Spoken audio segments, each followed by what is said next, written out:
Моңғол империясының құрылуы. Моңғол тайпаларының саяси жағынан басын біріктіріп, моңғол феодалдық мемлекетінің негізін салушы Темучин болды. Ол тарихтағы деректер бойынша 1162 жылы, екінші бір деректер бойынша 1155 жылы ірі ноян Есугай Баһадүрдің отбасында туған. Ол ерте жетім қалып, жас кезінде көптеген қиыншылықты бастан кешірді. Темучин ержетегелі негізгі қарсыластарының барлығын жеңіп, моңғолдың бүкіл тайпаларын өзінің қол астына біріктірген. 1206 жылдың көктемінде Өнан өзенінің сағасында Темучинді жақтаушы моңғол ақсүйектерінің құрылтайы болып, онда ол салтанатты жағдайда Шыңғысхан деген атпен моңғолдардың әміршісі болып жарияланды. 1206 жылы моңғол мемлекеті осылай құрылды. Бұл мемлекет бытыраңқы тайпаларды біртұтас халыққа біріктіріп, өзара қырқыс соғыстарды тоқтатты. Шыңғысхан әскери ұйымдастыру принципін мемлекеттік құрылыстың негізі етіп алды. Елдің бүкіл жері мен халқы оң қанат бар оңғар, сол қанат жоңғар және орталық атты 3 әскери әкімшілік округте 10 мың адамнан тұратын бірнеше түмендер болды. Олар өз кезегінде мыңдық, жүздік, ондықтан құрылды. Өте қатал тәртібі, мұқият құрылымы бар әскер басында моңғолдардың феодалдық жоғарғы тобының өкілдері, нояндар, баһадүрлер, мергендер тұрды. 1207-1208 жылдардың қысында Шыңғысханның үлкен баласы Жошы Енесей қырғыздарын және Сібірдің оңтүстігіндегі басқа да орман халықтарын бағындырды. 1208-1209 жылдары Шыңғысхан әскерлері Тұтқиылдан шабуыл жасап, Таңғұттық Сисия мемлекетін күйретті. Шыңғыстың қаһарынан сескенген, қазіргі Шығыс Түркістан аймағындағы ұйғырлар моңғолдарға өз еркімен бағынды. Олардың ел басшысы Баршық өзін Шыңғысханның боданымын деп мойындаған. 1211 жылы Шыңғысханның қолы солтүстік Қытайға бет алды. 1215 жылы олар сол кездегі Цин мемлекетінің астанасы болған Пекинді бағындырды. Шыңғысхан Шығыс Еуропа мен алдыңғы Азияға жол ашатын Орта Азия мен Қазақстанды жаулап алу жорығына жан-жақты әзірленді.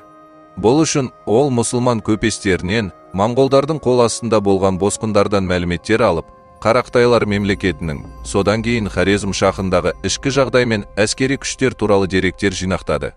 Қарсы жақтың ішкі жағдайы мен әскери күштерін әбден білгеннен кейін ғана Шыңғысхан іс-әрекет жоспарын құрды. Шыңғысхан Қазақстан мен Орта Азияға жорықты жетісу арқылы жүргізбекші болды. Найман ханы күшлік ханды талқандап, байғалалары бар жетісуды өзіне қарату үшін, оған 1218 жылы Жебе Ноян бастаған әскер тобын жіберді. Жетісуды Шыңғысхан әскері қарсылықсыз оңай басып алды. Жетісуды бағындырғаннан кейін Шыңғысханның мәуерен ақырға, сол кезде бүкіл Орта Азияны билеп отырған Хорезм мемлекетіне қарсы жорыққа жол ашылды. Шыңғысханның Қытайдағы жеңістері туралы хабар Хорезмшахтар мемлекетінің билеушісі Мұхаммедті қобалжытты. Шыңғысхан жайлы нақты деректерді алғысы келген ол Монғолияға елшілік аттандырды. Елшілермен алмасқаннан кейін Шыңғысхан 1218 жылы алтын, күміс, жібек, бағалы тері және басқа заттар тиеген 500 түйеден тұратын 450 адамы бар сауда керуенін жіберді. Отырар билеушісі Қайырхан көпестерді тыңшылар деп айыптап, оларды өлтіруге бұйрық береді. Бұл қырғын туралы хабар Шыңғысханға жетеді. Қатты ашуланған Шыңғысхан Қайырханды беруін талап етті, бірақ Хорезмшахтар мемлекетінің билеушісі бұл талаптан бас тартты. Шыңғысхан жіберген елшілерді өлтіруге әмір берді. Отырар апаты деп аталатын бұл тарихи оқиға Шыңғысханның Хорезмге қарсы соғысын тездетті. Орта Азияны бағындыру үшін Шыңғысхан өзіне тәуелді елдерден алған жасақтармен қоса жалпы саны 150 мыңға дейін адамы бар қалың қолды бастап шықты. Хорезмнің шахы Мұхаммед моңғолдарға қарсы тұруға дайын емес еді. 1219 жылы қыркүйекте Шыңғысханның 111 мың әскері Отырар қаласын қоршайды. Бұл қалың қолды Шыңғысханның ұлдары Шағатай мен Үгедей басқарады. Отырарды қоршау 6 айға созылды. Билеуші Қайырханның басқаруындағы қала асқан ерлікпен қорғанды. Тек әскер басылардың бірінің сатқындығы ғана Отырардың құлауын тездетті. Моңғолдар қалаға басып кірді. Әйгілі кітапхана өртеніп, халық көптеп қырылады. Қайырханның денесіне ертілген күміс құйып, азаптап өлтіріледі.